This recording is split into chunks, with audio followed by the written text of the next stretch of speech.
ओम शांति 24/6/2024 प्रातः मुरली ओम शांति मातेश्वरी मधुबन। आज के मम्मा डे।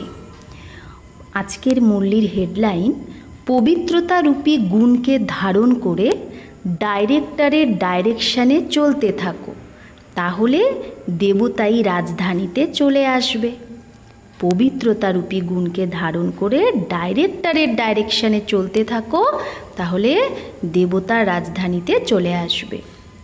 प्रातः क्लासे शोनानोर जोन्नो आजके जगदम्बा मायेर मधुर महाबाक्य आमरा शुनबो। ओम शांति। এই দুনিয়াকে নাটক বলে, তা ড্রামা বলো, নাটক বলো, খেলা বলো, কথা একই। নাটক যেটা হয় সেটা একটা তো কাহিনীই হয়, তাতে অনেক বাইপ্লটস মাঝে দেখায়, কিন্তু স্টোরি একটাই হয়, তার মধ্যে অনেক নানা রকমের ঘটনা দেখায়। এই রকমই এটা হলো বেহদের ওয়ার্ল্ড ড্রামা।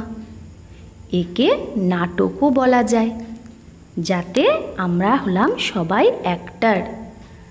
এখন আমরা অ্যাক্টর, তো অ্যাক্টরকে নাটকের পুরোটা জানা উচিত না, যে নাটকের স্টোরিটা কোথা থেকে শুরু হচ্ছে, আমার পার্ট এখানে কোথা থেকে শুরু হবে আর কোথায় গিয়ে শেষ হবে, আর এই নাটকে সময় প্রতি সময় কোন কোন অ্যাক্টর কোন কোন পার্ট বাজাবে, আর এই নাটকের ডাইরেক্টর ক্রিয়েটারকে, আর এই নাটকে হিরো হিরোইন পার্টি বা কার আছে, এই সব কথার নলেজ তো থাকা দরকার।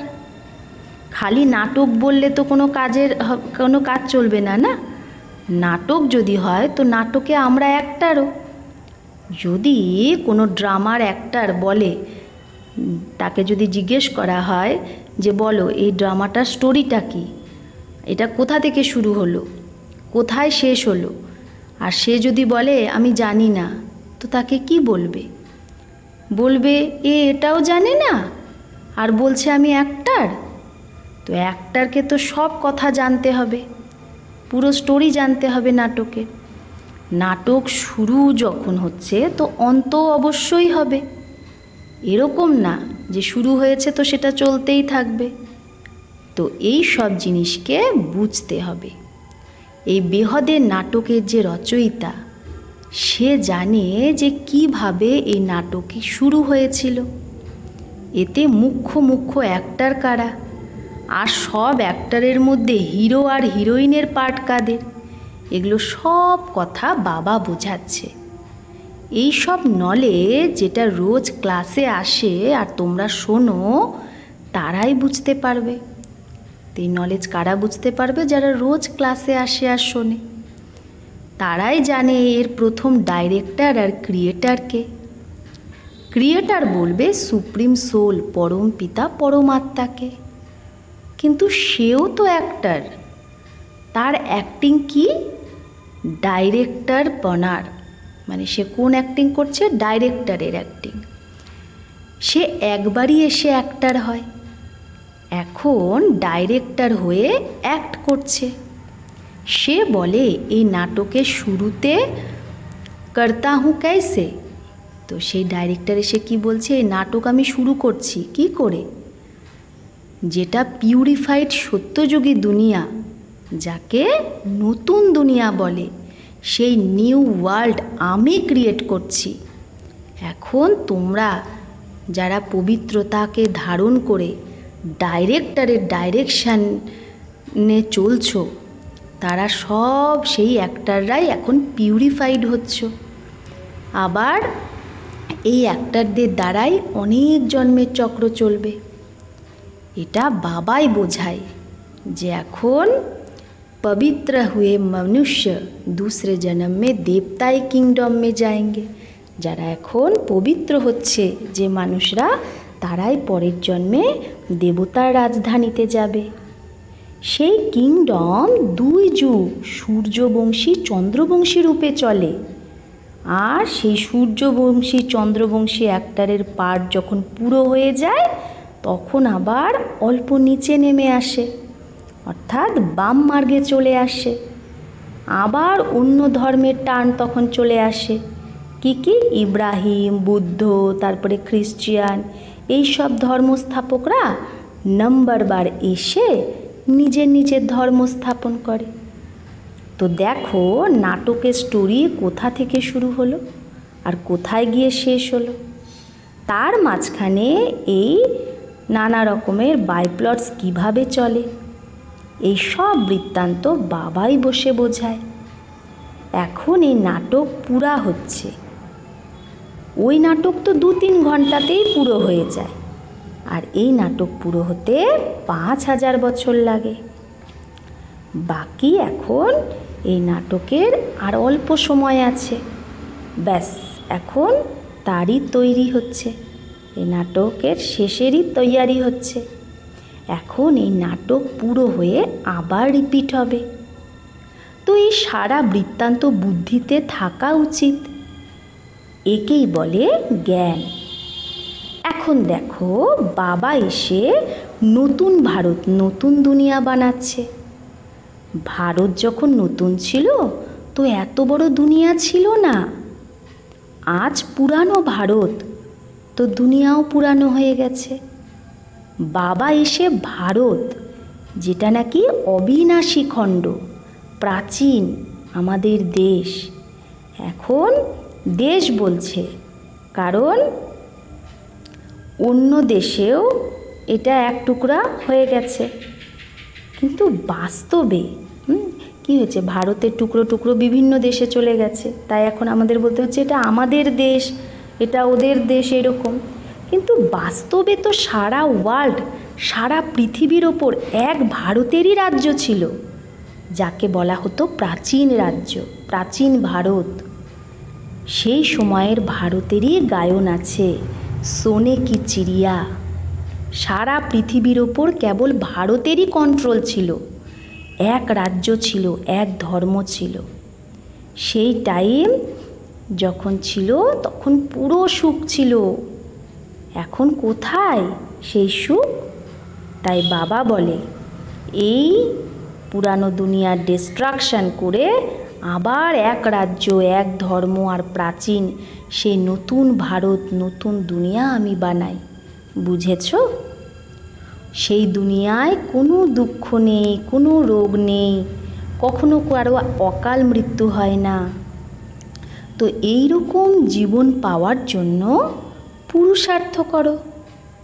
ফ্রিতে থোড়েই পাবে, কিছু তো মেহনত করতে হবে না। বীজ বপন করলে তবে তো পাবে ফল, আর যদি বীজ নাই বোনো তো পাবে কি? তো এটা হলো কর্মক্ষেত্র। এই ক্ষেত্রে কর্মের দ্বারাই বীজ বপন করতে হবে। যে কর্ম আমরা বপন করব, যে কর্মের বীজ রোপণ করব, সেটারই ফল পাব। বাবা কর্মের বীজ বোনা শেখাচ্ছে, যেরকম খেতি করা শেখায় না, যে কিভাবে বীজ দেয়, কিভাবে তাকে সামলায়, তার ট্রেনিংও দেয়। তো বাবা এসে আমাদেরকে কর্মের ক্ষেতের জন্য, যে কর্মকে কি করে রোপণ করব, কর্মের বীজকে, সেই ট্রেনিং দিচ্ছে, যে নিজের কর্মকে উঁচু বানাও, ভালো বীজ লাগাও তো ফলও ভালো পাবে। যখন কর্ম ভালো হবে তখন যাই তুমি বপন করবে তার ফল ভালো পাবে।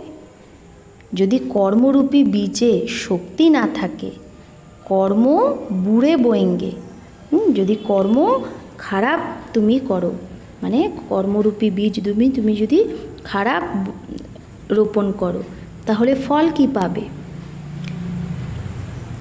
ये जो खा रहे हो फिर रो रहे हो, এই যে খাচ্ছ তো কাঁদছো, जो खाते हो उसमें ही रो रहे हो, যেটা খাচ্ছ সেটাতেই কাঁদছো, দুঃখ আর অশান্তি।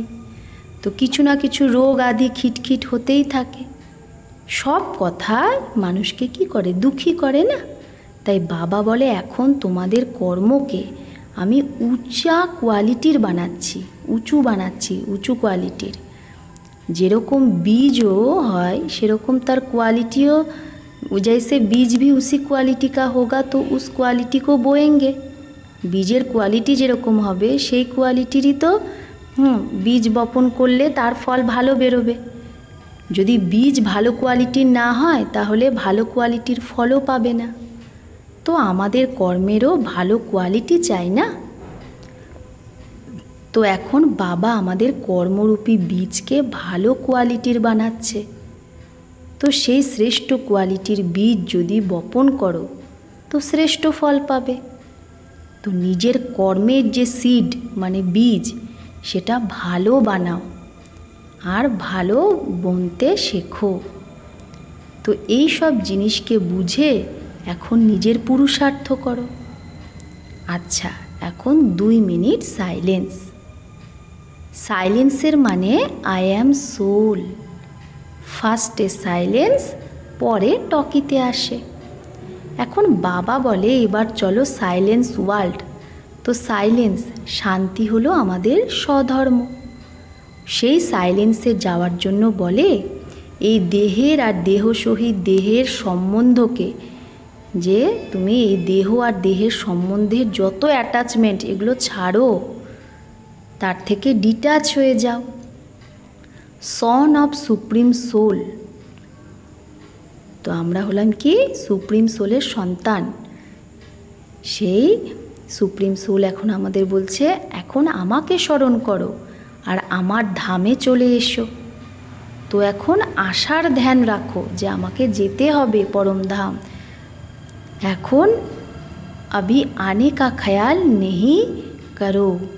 তাই বাবা বলছে তুমি এখন পরম ধামে যাওয়ার খেয়াল করো, পরম ধাম থেকে আসার খেয়াল করো না। অন্তমতি সৌগতি। এখন কোনো কিছুর প্রতি যেন অ্যাটাচমেন্ট না থাকে। এখন তো শরীরেরও অ্যাটাচমেন্ট ছেড়ে দাও, বুঝেছ? এই রকম নিজের ধারণা बनाने की है अच्छा। ऐसी अपनी धारणा बनाने की है अच्छा। अब बैठो साइलेंस में। তাই বাবা বলছে এইরকম নিজের জীবনে ধারণা করতে হবে। এখন সাইলেন্সে বসো। চলতে ফিরতেও সাইলেন্স, বাণীতেও সাইলেন্স। বলতে कैसे साइलेंस होती है मालूम है? সাইলেন্সে কি করে কথা বলে সেটা জানো? বলার সময় যেন আমার বুদ্ধি যোগ যে সেই I am soul, first pure soul অথবা সাইলেন্স সোল, এটা মনে রাখো। তো মাম্মা কত সুন্দর বলছে যে কথা বলার সময় কি করে সাইলেন্সে থাকবো। তো কথা বলার সময় এটা মনে রাখতে হবে I am peaceful soul, pure soul, silence soul, এটা মনে রাখো। বলার সময় আমাদের এই নলেজ হওয়া উচিত যে আই অ্যাম সোল, এই অর্গান দ্বারা কথা বলি। তো এটা প্র্যাকটিস হওয়া উচিত যে আমি আত্মা, এই মুখের আধার নিয়ে কথা বলছি। চলো এখন আমি চোখের আধার নিচ্ছি, দেখছি। চোখের আধার নিয়ে আমি আত্মা দেখছি, মানে আমি আত্মা, এটা যেন সবসময় মনে থাকে। যেটা আমার দরকার সেটার আধার নিয়ে তুমি কাজ করো। বাবা বলছে যখন চোখের দরকার তখন আমি আত্মা চোখের আধার নিয়ে কাজ মানে দেখছি, মুখের আধার নিয়ে বলছি, কানের আধার নিয়ে শুনছি। তো এইরকম আধার নিয়ে কাজ করলে খুব খুশি থাকবে, তখন কোনো খারাপ কাজও আর হবে না। अच्छा, ऐसे बाप दादा और माँ के मीठे मीठे बहुत अच्छे सदा साइलेंस की अनुभूति करने वाले बच्चों प्रति याद प्यार और गुड मॉर्निंग। अच्छा, সন্দেশী তন দ্বারা অলমাইটি পিতার উচ্চারিত মহাবাক্য। সন্দেশী তন দ্বারা শিব বাবা যে মহাবাক্য উচ্চারণ করেছে এখন সেটা আমরা শুনব। মাতেশ্বরীজির প্রতি বাবার মহাবাক্য কি? হে শিরোমণি রাধে বেটি, তুমি নিজ দিন আমার সমান দিব্য কার্যে তৎপর হয়েছ, অর্থাৎ বৈষ্ণব শুদ্ধ স্বরূপ শুদ্ধ সেবা করছ, তাই সাক্ষাৎ তুমি আমার স্বরূপ। যে বাচ্চা নিজের পিতার ফুটস্টেপ নেয় না, মানে নিজের পিতার কদমে কদম চলে না, তার থেকে আমি একদম দূরে। তো যে বাবার পথে, যে বাচ্চা বাবার দেখানো পথে চলে না, বাবা তার থেকে অনেক দূরে। কারণ বাচ্চা তো পিতার সমান অবশ্যই দরকার। এই কায়দা এখন স্থাপন হয় যেটা সত্যযুগ ত্রেতা পর্যন্ত চলে। সেখানে যেরকম বাবা সেরকম ছেলে, কিন্তু দাপর কলিযুগে যেরকম বাবা সেরকম ছেলে হয় না। এখন বাচ্চাদের বাবার সমান হওয়ার পরিশ্রম করতে হবে। কিন্তু সত্যযুগে তো ন্যাচারাল এই কায়দা বানানোই থাকবে যে যেরকম বাবা সেরকমই ছেলে, যেটা অনাদি কায়দা এই সঙ্গমের সময়ই ঈশ্বর পিতা প্রত্যক্ষ হয়ে স্থাপনা করছে। বাবা বলছে আমি তোমার বাবা ঈশ্বর, তাহলে তুমি আমার সমান হও। 2, মধুর মালির মধুর মিঠি দিব্য পুরুষার্থী বেটি, এখন তোমাকে খুব রমণীক সুইটনেস হতে হবে আর অন্যকেও বানাতে হবে। এখন ওয়ার্ল্ড সভারেইনটির চাবি সেকেন্ডে প্রাপ্ত করতেও হবে আর প্রাপ্ত করাতেও হবে, এটা তোমার হাতেই আছে। দেখো অলমাইটি যে প্রত্যেক জীব প্রাণীর মালিক, সে যখন প্র্যাকটিক্যালি এই কর্মক্ষেত্রে এসেছে তবেই তো সারা সৃষ্টি হ্যাপি হাউস হয়ে যাবে। এই সময় সেই জীব প্রাণীর মালিক অব্যক্ত রীতিতে সৃষ্টিকে চালাচ্ছে। সমস্ত জীবের প্রাণীর মালিক অব্যক্ত রীতিতে সৃষ্টিকে চালাচ্ছে, কিন্তু সে যখন প্রত্যক্ষ রূপে দেহধারী হয়ে মালিকপণে কর্মক্ষেত্রে আসে তখনই সত্যযুগ ত্রেতার সময় সব জীব প্রাণী সুখী হয়ে যায়।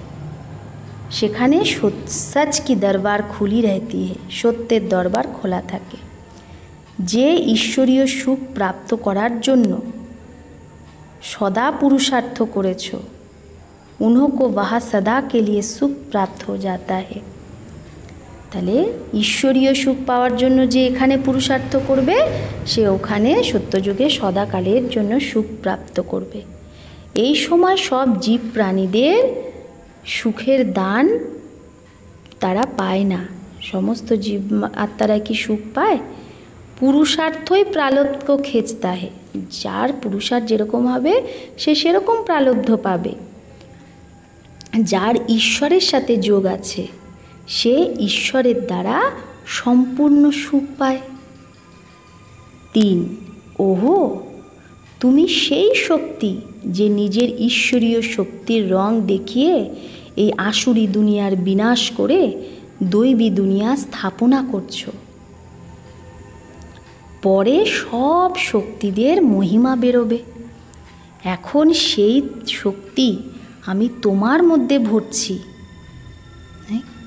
মাম্মাকে বাবা বলছে তুমি সদা নিজের ঈশ্বরীয় বল আর রুহাবের মর্তবেতে থাকো, তাই তুমি সদা অপার খুশিতে থাকো, নিত্য হর্ষিত মুখ। তোমার নেশা হওয়া উচিত যে আমি কে আর আমি কার, আমার সৌভাগ্য কত, কত বড় পদ।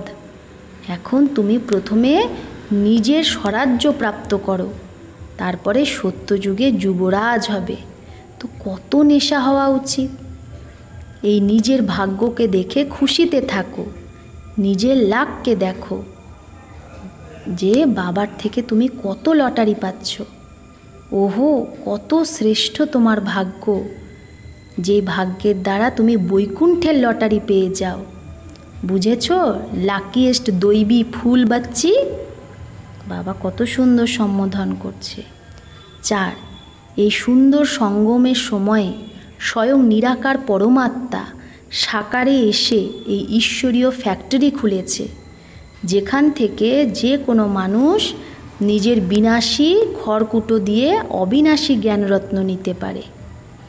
এই অবিনাশী জ্ঞানরত্নের খরিদ্দারি অতি সূক্ষ্ম, যেটা বুদ্ধি দিয়ে কিনতে হবে। এটা কোনো স্থূল বস্তু না যে এই চোখ দ্বারা দেখতে পাওয়া যাবে, বরং এটা অতি মহিন, গুপ্ত, লুকানো বস্তু, তাই একে কেউ লুটতে পারে না। এই রকম সর্বোত্তম জ্ঞান খাজানা প্রাপ্ত করলে অতি নিঃসংকল্প সুখদায়ী অবস্থা হয়। যতক্ষণ না কেউ এই অবিনাশী জ্ঞানরত্ন না কিনবে ততক্ষণ নিশ্চিন্ত বেফিকার নিঃসংকল্প থাকতে পারে না। তাই এই অবিনাশী জ্ঞানরত্নের কামাই করে নিজের বুদ্ধিরূপী সূক্ষ্ম তিজোরিতে ধারণ করে নিশ্চিন্ত থাকতে হবে। বিনাশী ধনে তো দুঃখই দুঃখ, আর অবিনাশী জ্ঞান ধনে সুখই সুখ মিশে আছে। বিনাশী ধনে দুঃখ আর অবিনাশী জ্ঞান ধনে সুখ। 5, যেরকম সূর্য সাগরের জলকে আকর্ষণ করে, যেটা আবার উঁচু পাহাড়ে বর্ষায়, সেরকম এটাও ডাইরেক্ট ঈশ্বর দ্বারা জ্ঞান বর্ষণ হচ্ছে। বলে শিবের জটা থেকে গঙ্গা বেরিয়েছে, এখন তার মুখ কমল দ্বারা জ্ঞান অমৃত ধারা বর্ষাচ্ছে, যাকেই অবিনাশী ঈশ্বরীয় ধারা বলা হয়, যাতে তোমরা ভাগীরথ পুত্র পাবন হয়ে অমর হচ্ছ। এটা সিরতাজ বানানোর ওয়ান্ডারফুল মণ্ডলী। এখানে যত নর আর নারী আসবে তারা সিরতাজ হয়ে যাবে। দুনিয়াকেও মণ্ডলী বলা হয়। মণ্ডল অর্থাৎ স্থান। এখন এই মণ্ডলী কোথায় টিকে আছে? ওম আকারে, অর্থাৎ আমার স্বধর্মে। আর সারা দুনিয়া স্বধর্মকে ভুলে প্রকৃতির ধর্মে টিকে আছে। তোমরা শক্তিরা আবার প্রকৃতিকে ভুলে নিজের স্বধর্মে টিকে আছো। 6, এই দুনিয়ায় সব মানুষ নিরাকার ঈশ্বরকে ইয়াদ করে, যাকে এই নয়ন দ্বারা দেখা যায় না। সেই নিরাকারের প্রতি তাদের এত ভালোবাসা থাকে যে বলে, হে ঈশ্বর, তুমি তোমার মধ্যে আমাকে লীন করে দাও। কিন্তু কীরকম ওয়ান্ডার যে স্বয়ং ঈশ্বর যখন সাকারে প্রত্যক্ষ হয় তখন আবার তাকে চিনতেই পারে না। এদিকে তাকে ডাকে তোমার মধ্যে লীন করে নাও, আবার সে যখন আসে এই পৃথিবীতে তখন তাকে চিনতে পারে না। ঈশ্বরের অনেক যে পেয়ারা ভক্ত, তারা কি বলে, যেদিকেই দেখি তুমি তুমি। যদি দেখতে নাও পায় তাও বুদ্ধিযোগ দ্বারা এটা উপলব্ধি করে যে ঈশ্বর সর্বত্র। কিন্তু তোমরা অনুভবের সাথে বলো যে স্বয়ং নিরাকার ঈশ্বর প্র্যাকটিক্যাল সাকারে এখানে এসে উপস্থিত হয়েছে। এখন সহজেই তুম মেরে সে আকার মিল সকতে হো। স্বয়ং ভগবান বলছে এখন সহজেই তুমি আমার সাথে এসে মিলতে পারো। কিন্তু অনেক আমার বাচ্চাও সাকারে প্রভু পিতাকে চিনতে পারে না। তাদের নিরাকারকে অতি মিঠা লাগে, কিন্তু সেই নিরাকার যে এখন সাকারে প্রত্যক্ষ হয়েছে তাকে যদি চিনে নেয় তো কত প্রাপ্তি করতে পারবে। কারণ প্রাপ্তি তো এই সাকার থেকেই হবে। বাকি যে ঈশ্বরকে দূর নিরাকার ভাবে আর দেখে, যার কিছু প্রাপ্তি নেই, সে হলো ভক্ত, তার মধ্যে কোনো জ্ঞান নেই। এখন সাকার প্রভু পিতাকে যে জানে সে হলো জ্ঞানী বাচ্চা, আর সে সর্বদৈবী গুণের সুগন্ধে ভরে গেছে। সেই সুইট ফ্লাওয়ার নিজের প্রভু পিতার উপর নিজের জীবনটাই বলি দিয়ে দিচ্ছে, যার দ্বারা সে জন্ম জন্মান্তর সম্পূর্ণ দেবতাই দিব্য শোভনিক তন প্রাপ্ত করবে। 7, নিজেকে জানলেই তোমরা রাইট রং সত্য অসত্যকে পরখ করতে পারবে। এই ঈশ্বরীয় জ্ঞানের দ্বারা ট্রুথ জবান রহতি হে। সত্য আমরা যা বলি সব সত্য, যা জিসসে কিসি কা সঙ্গদোষ চড় নেই সকতা। তো যার মধ্যে সত্য চলে এসছে তার উপর কারো সঙ্গদোষ চড়তে পারে না। সঙ্গদোষের ছায়া তার উপরেই পড়ে যে নিজে অজ্ঞান বসে আছে। এই সময় ট্রুথ জামানা হ্যাঁ হি নেই, এই সময় জামানায় সত্য নেই। তাই किसी की जबान पर भरोसा ना रख, उन्होंने लिखत लिखवाते हैं। তাই কারো কথায় বিশ্বাস করে না, এখন তাকে লিখিয়ে নেয় তাকে দিয়ে। মানুষের কথা এখন মিথ্যা বেরিয়ে যায়। যদি সত্য হয় তো তার মহাবাক্যকে পূজা করা হয়। যেরকম দেখো ডিভাইন ফাদারের ট্রুথ মহাবাক্যের শাস্ত্র বানানো আছে, যার গায়ন আর পূজন চলে, তার সত্য মহাবাক্যের ধারণা করলেই আমাদের মধ্যে ঈশ্বরীয় কোয়ালিটি চলে আসে। না শুধু এটাই, কেউ তো পড়তে পড়তে শ্রীকৃষ্ণের ব্রহ্মার সাক্ষাৎকারও করে নেয়, তাহলে তার মহাবাক্য সত্য যে তার মধ্যে এত শক্তি আছে।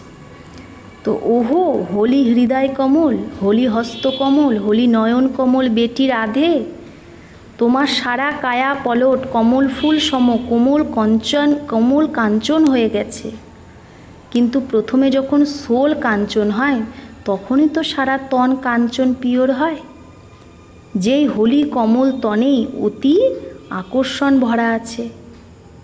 তোমরা নিজের পরমেশ্বর পিতা দ্বারা অজ্ঞান এই তপতকে বুঝিয়ে জ্ঞান তেজকে জাগিয়ে অতি শীতল রূপ হয়ে গেছো। নিজে শীতল রূপ হয়ে আবার অন্য হোমোজিন্সকেও এরকম সত্যিকারের শীতলতার দান দেওয়ার জন্য এই সুহাবনা সঙ্গমের সময় নিমিত্ত হয়েছ। তোমাদের জড়চিত্র দ্বারা সারা দুনিয়াকে শীতলতা আর শান্তির দান দিচ্ছ। এখন তোমরা সারা সৃষ্টিকে স্যালভেশন করছো, মুক্তি দিচ্ছ। আর অন্তে তোমরা নিজের দিব্য তেজ দেখাবে, নতুন বৈকুণ্ঠ গোল্ডেন গুলশানে গিয়ে বিশ্রাম করবে। আচ্ছা, বরদান। বাবা শব্দের চাবির দ্বারা সর্ব খাজানা যে প্রাপ্ত করে সেই ভাগ্যবান আত্মা ভব। তো বাবা শব্দের চাবি দ্বারা যে সর্ব খাজানা প্রাপ্ত করে সেই ভাগ্যবান আত্মা ভব। যদি অন্য কোনো জ্ঞানের বিস্তার নাও জানো, বাবা বলছে যদি তুমি জ্ঞানের বিস্তার নাও জানো বা শোনো বা শোনাতে পারো, কিন্তু একটা শব্দ বাবা দিল থেকে মানো আর দিল থেকে অন্যকে যদি শোনাও তো বিশেষ আত্মা হয়ে যাবে। দুনিয়ার সামনে মহান আত্মার স্বরূপে গায়নযোগ্য তোমরা হয়ে গেছো। কারণ এক বাবা শব্দ হলো সর্ব খাজানার বা সর্বভাগ্যের চাবি। চাবি লাগানোর বিধি হলো দিল থেকে জানা আর দিল থেকে মানা। দিল থেকে বলো বাবা তো খাজানা সদা হাজির হে, দিল থেকে বলো বাবা, তাহলে খাজানা সদা হাজির আছে। স্লোগান, বাপ দাদার সাথে যদি ভালোবাসা থাকে তাহলে ভালোবাসায় পুরানো দুনিয়াকেও কুরবান কর দো।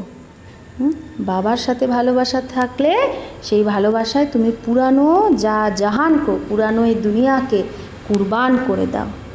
আচ্ছা, ওম শান্তি।